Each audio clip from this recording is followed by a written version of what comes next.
بسم الله الرحمن الرحيم. الحمد لله والصلاة والسلام على رسول الله محمد صلى الله عليه وسلم.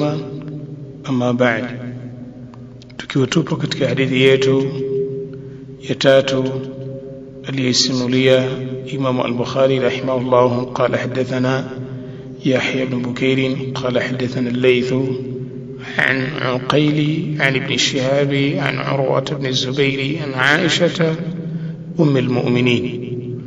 حديثه تمشي مزنقم زراوي أنباء أنيت يحيى بن بكير، يحيى بن عبد الله بن بكير تمشي مزنقم زا نا tulimalizia katika rawi ambaye anaitwa Al-Layth ibn Sa'd, na tumetaja kitu katika darasa yetu ya 14, na hii ni darasa ya 15 katika kusoma misingi ya marwatu wa hadithi. Tunaendelea na rawi wetu ambaye anaitwa Al-Layth ibn Sa'd, ambaye tumeshatanguliza kuwa kazaliwa mwaka 94 au 93, mwaka ambao ulikuwa ni wakati wa masahaba, na akafariki mwaka 175 katika wakati wa at-tabi'in, na ni mtu wa Misri, tabaka namba 7, tabaka ya mwanzo ya tabi'in, tabaka kina Imam Malik pamoja na kina Shu'ba na Abu Awana, kina Abu Zur'a, kina Sufyan al-Thawri na wengine katika ahlul ilm al-kibar ambao walikuwa katika wakati huo.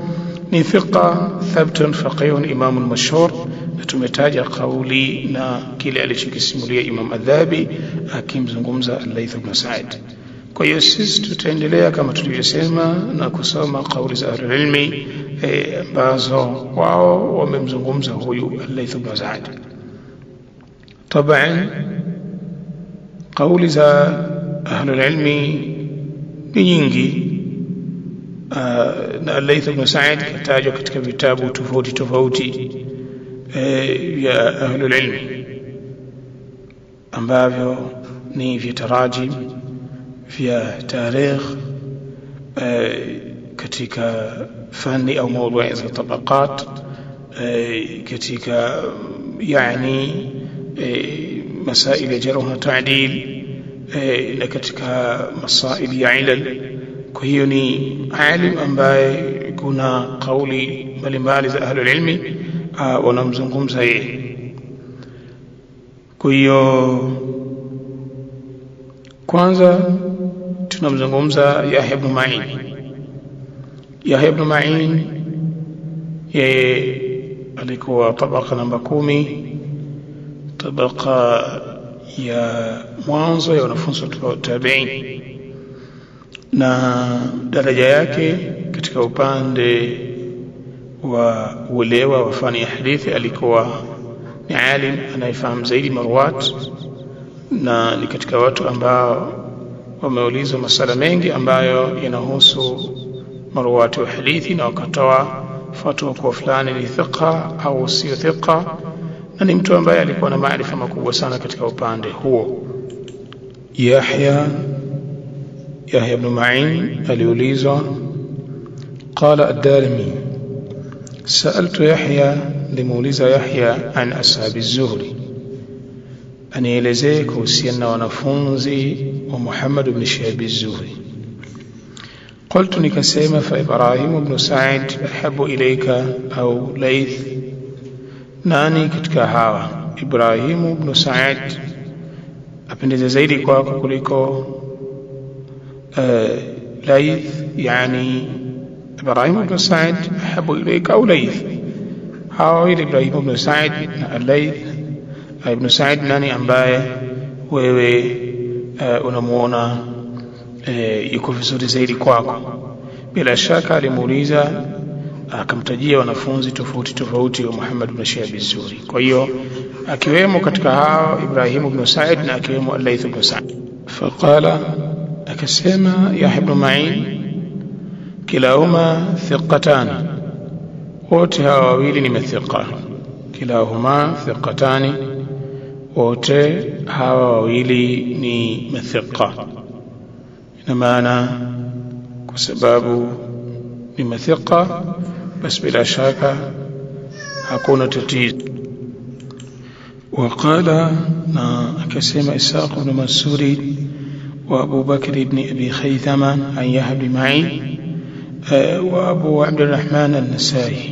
يحيى بن معين pamoja أبو عبد الرحمن إمام النسائي ثقة والليث بن سعد ni ثقة. tukumbuke kuwa na Imam an-Nasai vile vile ni katika maulama wakubwa wa jarh na ta'dil, katika wale ambao wamedhoofisha baadhi ya watu na wakaona baadhi ya wengine kuwa ni mathiqa. Na vile vile katika ahlul ilmi al-kibar ambao wamempa tazkia al-Layth ibn Sa'd ni Ali ibn al-Madini, ambaye alikuwa ni mwanazuoni mwenye maarifa makubwa katika ilal za hadithi, kama ambavyo Yahya ibn Ma'in alikuwa na maarifa makubwa katika sifa za marwati wa hadithi. علي بن المديني كسم الليث بن سعد ثبت، الليث بن سعد ثبت يعني hii ni laundi katika taadil, kuonesha kuwa ni mtu ambaye yuko sawa, yuko vizuri, mtu ambaye yani maana yake wao wamemuona kuwa ni thabtun katika upande wa fani ya hadithi, katulizana, hana akhta, sio muongo, sio kadha. Neno thabtun maana yake ni katika maneno makubwa sana katika upande wa kuthibitishwa juu ya umakini wa mtu katika fani ya hadithi. Lakini vile vile miongoni mwa sifa alizokuwa nazo al-Layth ibn Sa'di katika wanafunzi wake ni Abdullah ibn Mubarak, ambaye Abdullah ibn Mubarak ni katika maulama wakubwa sana waliokuwa na sifa, yani mtu kama Abdullah kachukua hadithi kutoka kwake, basi ufahamu kuwa nafasi yake sio ya kawaida. Kwa hiyo baada ya Abdullah ibn Mubarak kuna Abdurrahman ibn Mahdi. Kwa ukitizama hii silsila ya wanafunzi wa Layth ibn Sa'd, wanafunzi wake ni Ibn Mubarak, na Ibn Mubarak wanafunzi wake ni Abdurrahman ibn Mahdi. Hao wote wakachukua hadithi kutoka katika silsila ya al-Layth, basi ujue al-Layth ana nafasi yake. Maana yake hii ni nukta ya msingi sana kuzingatia. Abu Hatim al-Razi ni katika ahlul ilmi wakubwa sana. Abu Hatim al-Razi ni katika ahlul ilmi wakubwa sana, ambaye akamtanguliza al-Layth ibn Sa'd kuliko al-Mufaddal ibn Fadala. Yeye kaona kuwa al-Layth ibn Sa'd maana yake ni aula zaidi, kwake ni bora zaidi, na hao ni katika ahlul ilmi.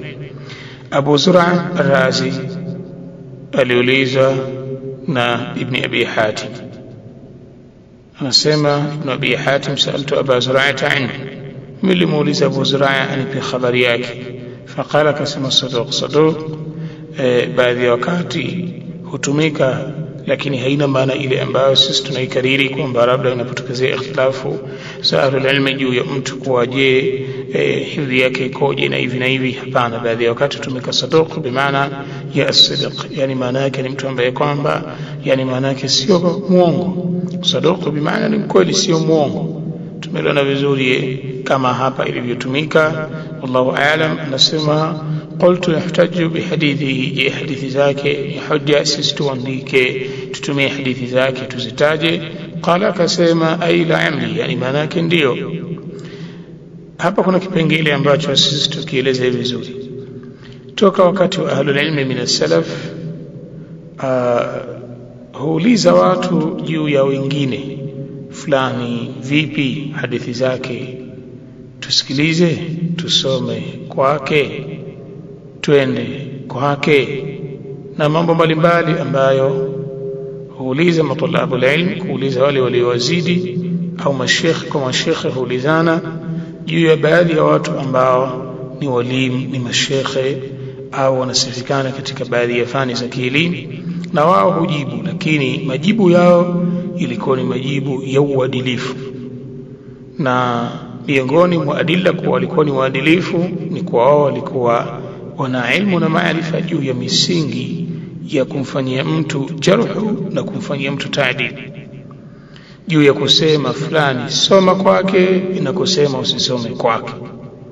Kwa hiyo hii sifa ikiwa watu wataibeba katika nyakati zetu za leo, wakakataza watu wasisome kwa watu fulani, wasihudhurie katika majalisi zao za kielimu, wasisikilize durusi zao, halafu wakawa hawana maarifa na misingi ya kielimu katika upande wa fani ya hadithi, hawana, basi wafahamu kwa ni dhima wanaibeba wao. Hawezi mtu kusema usisome kwa fulani, usimsikilize fulani, wala usende kwa fulani, aliyekuwa yeye mwenyewe ni jahili, hana uelewa na misingi ya kielimu, hana uelewa na asbab za jarh wala taadili, wala si mtu ambaye anaelewa hizi fununu. Hii kusema usisome kwa fulani au soma ni msingi mkubwa sana waliotumia ahlul ilm. Kina Yahya ibn Ma'in ilikuwa ndio kazi yao, kina Ahmad ibn Hanbali ilikuwa ndio kazi yao, kina Daraqutni ilikuwa ndio kazi yao, na wengi katika maulama wakiwemo kina Imam al-Bukhari, Muslim, kina Shu'bah ibn al-Hajjaj, kina Yahya ibn Sa'id al-Qattan, kina Abdurrahman ibn Mahdi.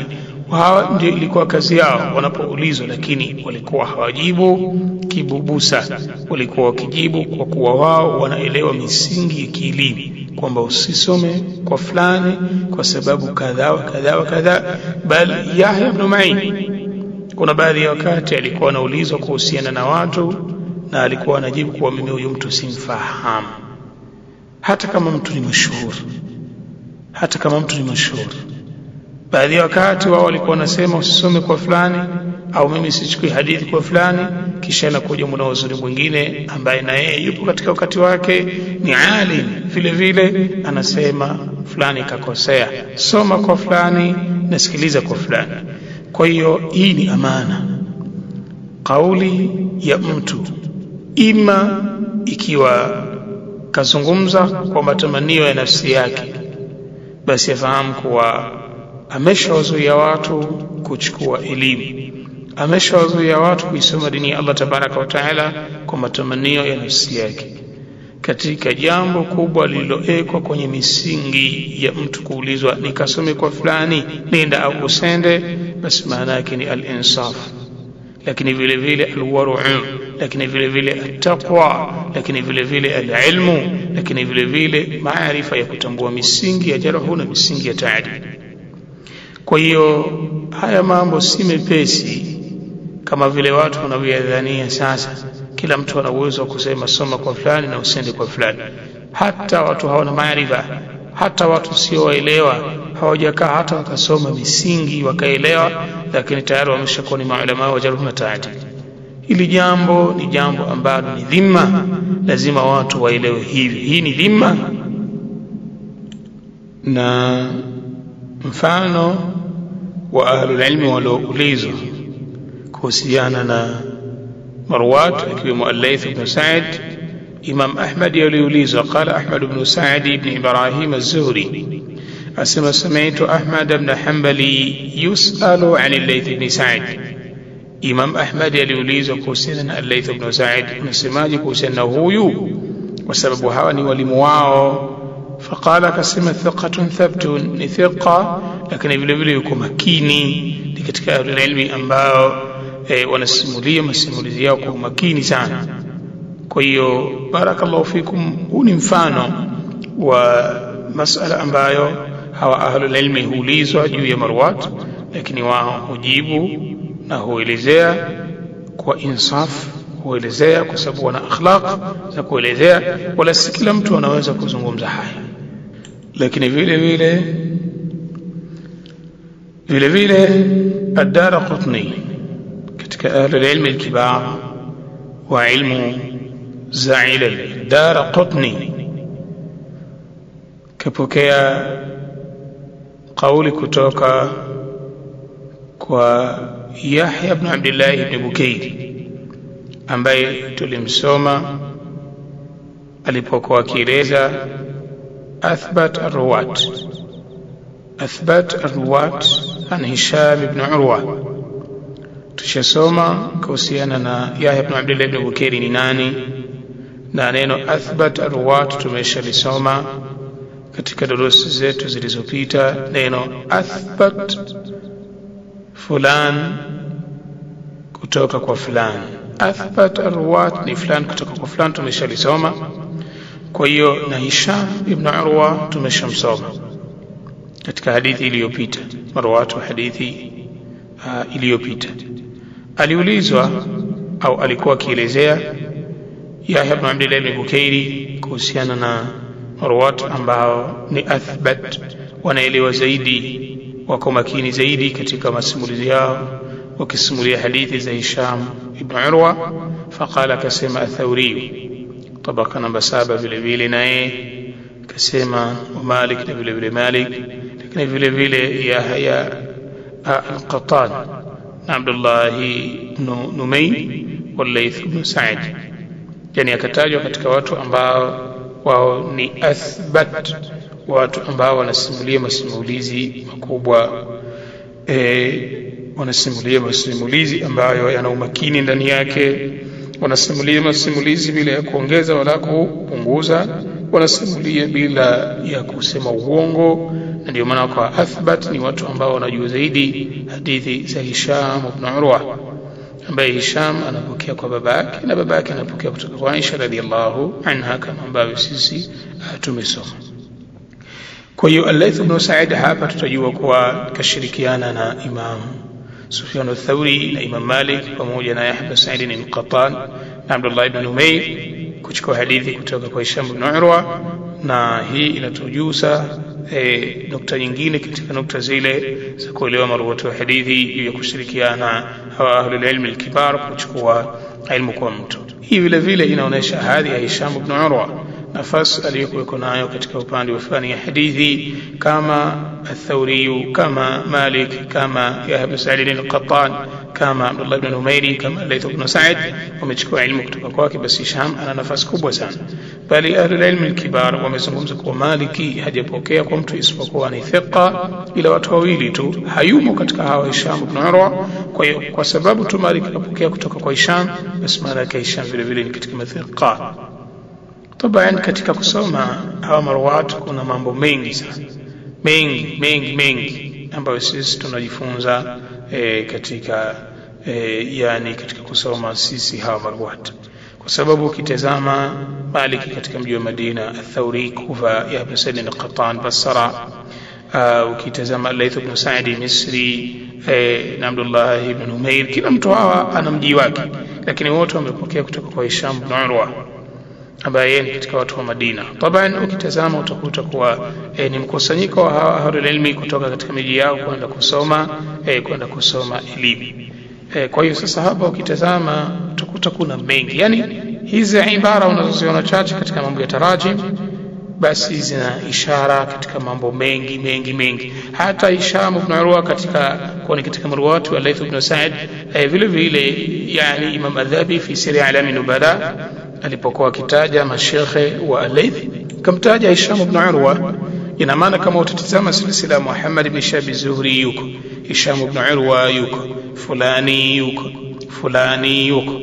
Hapa utakuta kwa Layth kapokea kutoka kwa maulama. Hawa mashekhe zake ni akina nani? Ukiwasoma tayari utakuwa umeshaelewa vile vile. Na ndio maana tayari tumetoa makala sisi ya kuelezea umuhimu wa kusoma marwat, umuhimu wa kusoma sanadi. Tumeshatoa makala na kuelezea faida mbalimbali ambazo sisi tunazipata tunaposoma historia za ahlul ilm. Tusome hii makala ya kwanza ambayo sisi tumeitoa tarehe mosi mwezi wa 11 2024, ambayo ni makala inaelezea faida sisi tunazozipata, na makala inayofuata ni kuelezea je, katika wakati wetu huu kuna umuhimu wa kusoma sanadi. Hii ni makala ambayo vile vile inaendelea kwa ajili sisi ya kuelezea baadhi ya mambo mbalimbali. Hizi ni elimu ambazo hasomi mtu akashika kitabu mwenyewe. Tunakariri hili na tunalisema kwa sababu ndio halisia. Hizi ni elimu ambazo mtu anakaa na walimu, kwa sababu haya huwezi kuyaelewa kuwa hapa kuna hichi, hapa kuna hichi, mpaka ukae na usome muda mrefu. Na muda mrefu unatofautiana, lakini mara nyingi sio kwa kumzunguruka mtu mmoja, bali ukae usome. Nadhani ambaye anafuatilia silsila ya durusi zetu za kusoma misingi ya marwatu wa hadithi mpaka ile darasa ya 15. Kama kasipata zote toka darasa ya mwanzo mpaka hapa, basi atabaini kuwa haya ni mambo ambayo hawezi kukaa mtu chumbani akajisomea mwenyewe. Kwa hiyo sisi tuna sababu ya kupokea haya kutoka kwa wale wanaotusomesha. Nyoyo zetu tuzifungue, kwa sababu ni mambo ambayo yana faida kubwa sana, hasa kuthibitisha ule uelewa wetu juu ya manhaji, juu ya da'wa, juu ya kuelewa ahlul ilmi min as-salaf.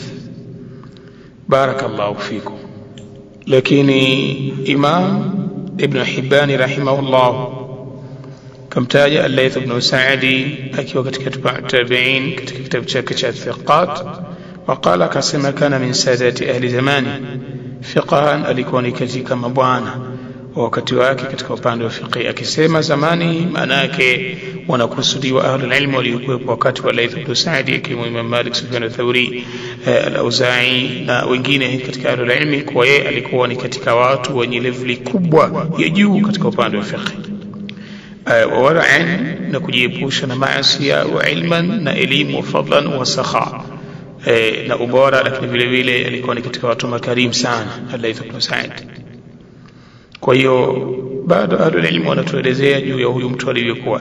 Sisi tukitazama hawa ndio maulama, yani anapotajwa mtu kuwa huyu ni alim katika maulama, tuangalie wasfu wanazozitaja maulama wengine kumsifu yeye, kuja upande wa elimu, katika upande wa akhlaq, Qur'an, kutafuta ilmu, watu aliyosoma kutoka kwao, daraja zao, athari yake katika elimu, jinsi ya mji wake ulivyofaidika.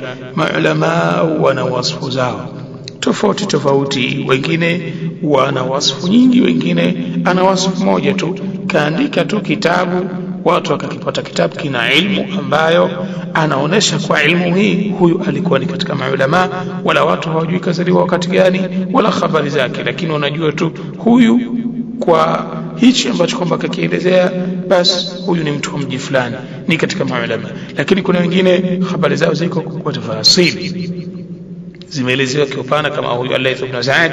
Basi hii ni nukta ya mtu kujua kuwa kumbe anakuwa hivi, na ndio maana sisi tukasema kuna faida kubwa ya kusoma tarajim na historia za maulama, kwa sababu sisi tutajua hawa walikuwa hivi, wakawa hivi, wakawa hivi, na sisi tuwe hivi, kisha tuwe hivi, kisha tuwe hivi. Kwa hiyo hizi ni nukta za msingi na kuzingatia. Barakallahu fikum. Kwa hiyo yeye alikuwa ni katika watu ambao wana nafasi kubwa katika upande wa fiqh, katika mlinganisho wa maulama aliyokuwa nao pamoja katika nyakati yake kwenye miji na nchi mbalimbali, lakini vile vile kwenye uchamungu wake, kujiepusha na maasi ya ilmu na fadhila, lakini ukarimu, kuwa karibu na watu, mambo mbalimbali aliyokuwa nayo Al-Layth ibn Sa'd rahimahullah al-Misri. Ni maarufu kwa Imam Ibn Hajar al-Asqalani kamzungumza kuwa ni thiqatun thabtun faqihun imamun mashhur. Hakuna shida Al-Layth ibn Sa'd katika ilmu al-kibar ambao ni mashhur wanafahamika. Na Al-Layth ibn Sa'd Abu Ya'la al-Khalili kamzungumza kuwa kana imamu wakatihi bila mudafa, alikuwa ni imam wa wakati wake. Hakuna mtu ambaye alikuwa anaweza kukinzana naye, ambaye anaweza kuchukua nafasi yake, ambaye alikuwa anaweza sasa ati kwenye kiti wagombanie pamoja, yani katika ile wasfu, katika maana kuwa yeye alikuwa ni mtu ambaye ana ilmu kubwa na maarifa makubwa sana. Na katika watu ambao wamemzungumza Al-Layth ibn Sa'd wakaashiria kitu na utofauti baina yake na ahlul ilmi wengine ni Yaqub ibn Shayba. Qala Al-Layth ibn Sa'd thiqa, Layth ibn Sa'd thiqa wa wadunahum fi az-Zuhri, lakini yuko chini ukilinganisha na marawi wengine kwa Muhammad ibn Shayb az-Zuhri, yani duna Malik, yani yeye yuko chini ya Malik na Ma'mar ibn Rashid na Sufyan ibn Uyayna. وفي حديثه عن الزهري بعض الاضطراب. na katika hadithi zake kutoka kwa Muhammad ibn Shayb az-Zuhri kuna baadhi ya mgongano baina yake na wengine, wala hili halijaashiria kwa labda wa udhaifu, huenda kuna baadhi ya nukta huenda yanapokea hivi na wengine wanapokea hivi, lakini huenda wengine wakawa wamesifikana kwa mulazama mkubwa zaidi kwa Muhammad ibn Shihab az-Zuhri kuliko yeye. Ndio maana yeye ni katika athbat, ni katika yani wanafunzi wanaofahamika, ila taban yeye hakuwa katika daraja ya Malik wala Ma'mar wala Sufyan ibn Uyayna kwa Muhammad ibn Shihab az-Zuhri, yani yeye alikuwa chini ya hawa. Ingawa Sufyan ibn Uyayna yeye yuko daraja yani tabaka namba 8, tabaka kati ya tabiina, lakini katika upande wa kupokea kwa Ibn Shihab az-Zuhri basi Sufyan ibn Uyayna yeye alikuwa yani maana yake ni athbat min al-Layth ibn Sa'd. Haya ni katika mambo ya ta'dil, kwa hiyo hii haina shida. Barakallahu fikum. Qala ash-Shafi'i, amesema vile vile Imam Shafi'i ambaye alikuwa katika mji wa Makkah, alikuwa katika mji wa Misri na akaenda katika miji mingine kama Baghdad na miji mingine. Anasema al-Laythu atba'u lil-athari min Malik. Al-Layth ibn Sa'd yeye alikuwa anafuata zaidi al-athar, yani maana yake anafuata sunna zaidi. Tukisema hapa kwa kuna mambo mengi ambayo al-Layth ibn Sa'd alikuwa akifanya tatbiq lis-sunna, lakini kwa sababu ahlul ilmi walikuwa wakizidiana katika upande wa ibada na mambo mbalimbali, al-Layth alikuwa kamzidi Malik katika hilo. Wala haina maana kwa Imam Malik alikuwa wafuati athar, lakini walikuwa wakizidiana kwa kile alichokiona Shafi'i, kwa sababu aliishi katika mji wa Makkah, na yani tukikusudia vile vile Madina kwa Imam Malik na Misri kwa Layth ibn Sa'd, kwa ilikuwa anawajua vizuri. Ibn Abi Maryam ambaye vile vile ni katika watu wa Misri asema ma ra'aytu ahadan min khalqillah, sijamwona wote katika viumbe wa Allah afdal min Layth, aliyekuwa bora kuliko Layth ibn Sa'd. Wama kanat khasla, hakukuwa kuna jambo lolote yutaqarrabu biha ila Allah ambalo mtu hulifanya kujikurubisha kwa Allah illa kanat tilka al-khasla fi al-Layth, ila hilo jambo lilikuwa lipo kwa al-Layth ibn Sa'd. Hii ni kama wasfu ambayo kasifiwa mwanafunzi wake Abdullah ibn Mubarak. Tumeelewa vizuri, kama wasfu ambayo kasifiwa Abdullah ibn Mubarak, naye alikuwa kakusanya mambo ya khair. Kwa hiyo taban sisi tukitazama baadhi ya hizi aqwali za ahlul ilmi ambazo sisi tumezichagua, tukitazama ni kauli ambazo zinaashiria yani zina nafasi kubwa sana, yani ndio maana Yahya ibn Abdullah ibn Bukairi akasema al-Layth afqahu min Malik. Al-Layth ibn Sa'd alikuwa ana fiqhi zaidi kuliko Imam Malik, yani huyu al-Layth alikuwa ana fiqhi zaidi kuliko Malik, walakin kanat al-hadwa li Malik, lakini Malik alikuwa ana hadhi, ana nafasi. Na akasema vile vile wa ra'aytu man ra'aytu falam ara mithla al-Layth, nimewaona wengi wale niliowaona lakini sijaona mfano wa al-Layth. Tumeelewana vizuri barakallahu fikum. Kwa hiyo haya ni katika mambo yaliyoelezewa. Waqala ibn Abd al-Maliki anhu, na ibn Abd al-Malik asimulia kutoka kwa Ibn Bukair, Yahya ibn Abdullah ibn Bukairi akisema ma ra'aytu ahadan, sijamuona yoyote akmala min al-Layth ibn Sa'd, kakamilika katika mambo ya kielimu na mambo mengine ya fadhila kama Layth ibn Sa'd. Kana faqihu al-badan, kwanza alikuwa faqihu al-badan, yani maana yake ni mtambuzi wa mwili wake, arabiyu al-lisan, yani maana yake ile fiqh unaisoma kupitia utendaji wake. Arabiyu al-lisan, alikuwa ulimi wake yani lugha yake ni ya Kiarabu ya ufasaha zaidi. Yusna al-Qur'ana, alikuwa anaifahamu vizuri Qur'ani, anaisoma vizuri Qur'ani, lakini vile vile wanahau na pamoja na nahau, wayahfadhu ash-shi'ra, alikuwa anahifadhi mashairi wal haditha na hadithi. Hasanu al-mudhakara, ukikaa naye mnayepitia mambo ya kilimo basi utafurahi jinsi ya uwezo wake. Wama zala yadhkuru khisalan jamila, hajaacha kuwa anataja mambo mazuri. Wayaqidu biyadihi, huku akikunja vidole vyake, hata aqada 10, mpaka akahesabu mambo 10.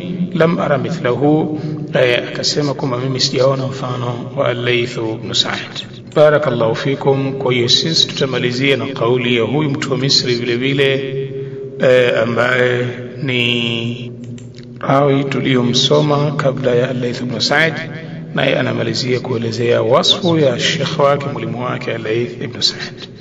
Wallahu tabaraka wa taala aalam. Hapa tutakuwa tumemalizia katika darasa yetu, na tutakuja kuendelea na kumuelezea mtu ambaye anafuata mwalimu wa Al-Layth ibn Sa'd, ambaye anaitwa Uqayl ibn Khalid ibn Uqayl al-Ayli. Huyo ndiye ambaye sisi tutakuja kumuelezea katika darasa nambari 16 ya kusoma misingi ya maruwati wa hadithi kwa tawfiki yake subhanahu wa ta'ala. Barakallahu fikum. Tutafikia hapa. Tuombe Allah tabaraka wa ta'ala kwa haki sana atuwafikishe na tufungulie uelewa katika kuelewa mambo ya kisheria na kuelewa historia za wale wema waliotutangulia. Nasallallahu tabaraka wa ta'ala أن يرحمنا وإياهم، أن يفتح مسامع قلوبنا نحن أبائنا وأمهاتنا وإخواننا وأخواتنا وذرياتنا لذكره، وأن يرزقنا طاعته وطاعة رسوله وعملا بكتابه. اللهم أغننا بالعلم وزينا بالحلم وكرمنا بالتقوى وجملنا بالعافية. صلى الله على سيدنا محمد. الحمد لله رب العالمين. آمين.